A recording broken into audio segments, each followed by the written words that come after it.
Hello friends, I'm here in Hampton, Maine at Riverview Cemetery, and this cemetery has a really unique origin story. So it actually started out as a cemetery in Bangor, the next town over, but a lot of the deceased were reinterred here in Hamden when the city bought the old grounds for public lot. So they probably use it for public works, maybe rock salt in the wintertime when they plow. And a lot of the burials are now here, probably from the mid to late 1800s. I see a lot of burials from around 1889, 1899. This is the Ellis family. You have this well-preserved fence. Mother Louise Ellis, wife of John Ellis, born in Germany, died in East Hamden, September 11th of 1901, aged 77 years. Some of the other Ellises: Adelcia Ellis, Peter Ellis, Mariah Stanley, some Aldriches. And you can see a family burial ground there. Pretty well kept up cemetery considering some of these graves were moved once.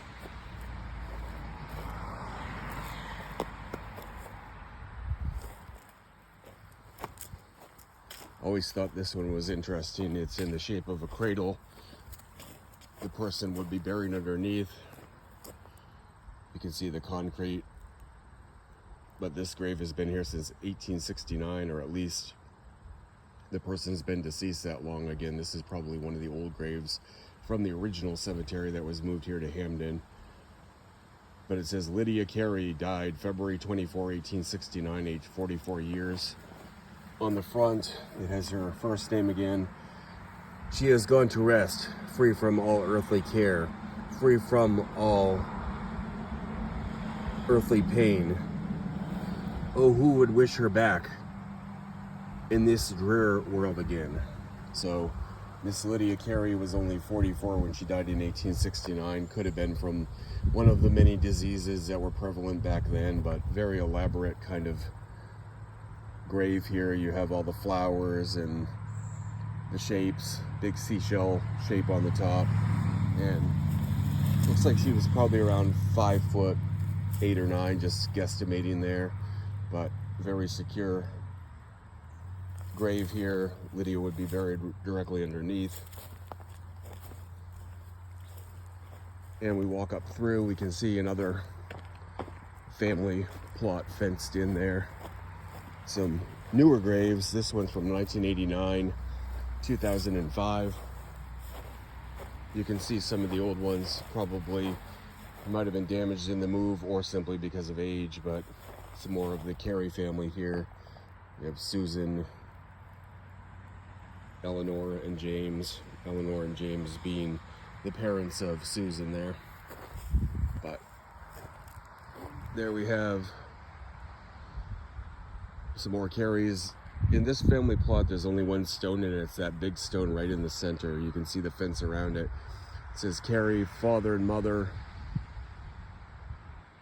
and Laura and Sammy.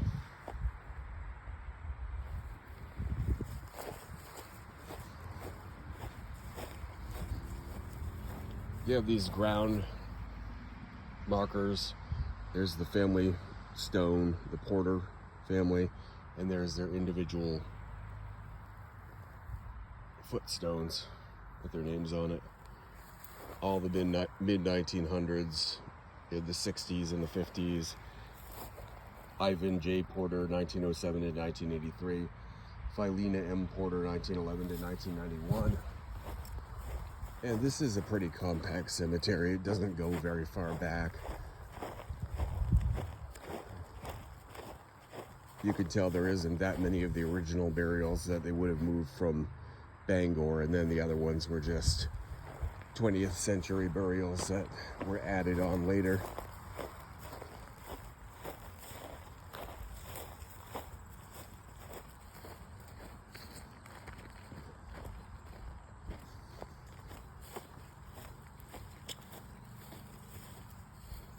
I can see James Wilson, 1827 to 1911, so that one does go back a little further.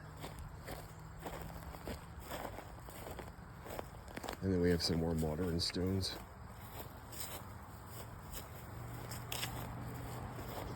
Can walk the whole cemetery in about 5 minutes.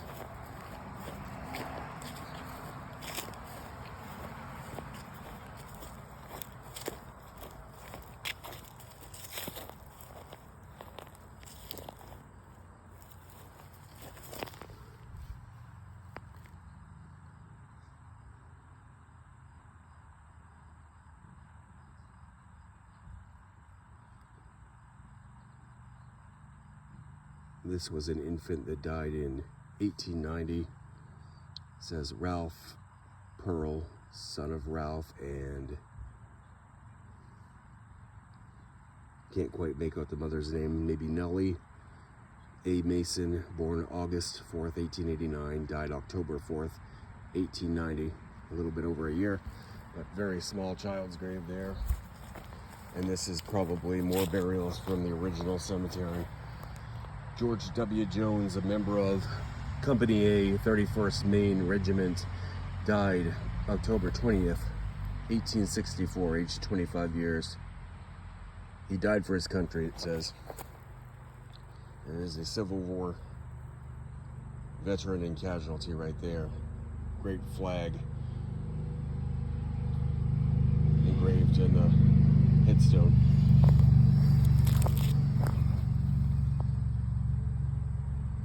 Ellen, wife of Alexander Jones.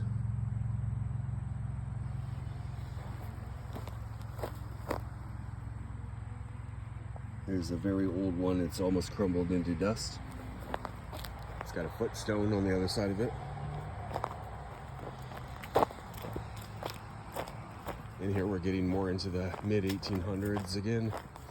Rachel, wife of Shubeo Luce, died October 4th, 1868, age 79. Not here, but risen. Likely her husband, Shubeo, fallen on its face, so I can't read it, but another child's grave that's very hard to read. You have a family plot here. The obelisk is right in the middle, and then you have the deceased. There's stones on the ground there.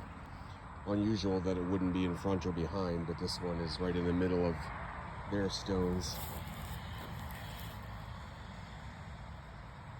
The Ray family.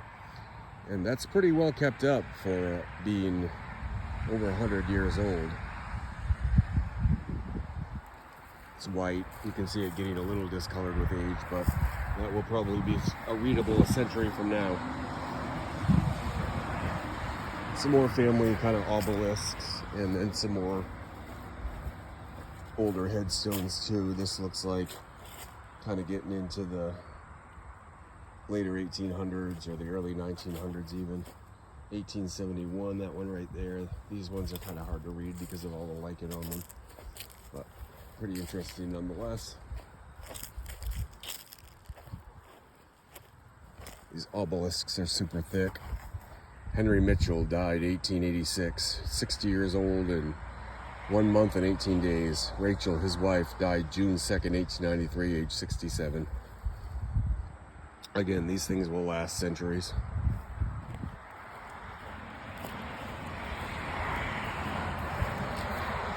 And there we are, already at the front of the cemetery. Again, I would wager that these ones were probably brought from the original burial ground that the city of Bangor purchased to use as public works. But they all are quite well preserved for the most part, so pretty little old cemetery right here in the middle of Hampton, Maine. Riverview Cemetery, they call it.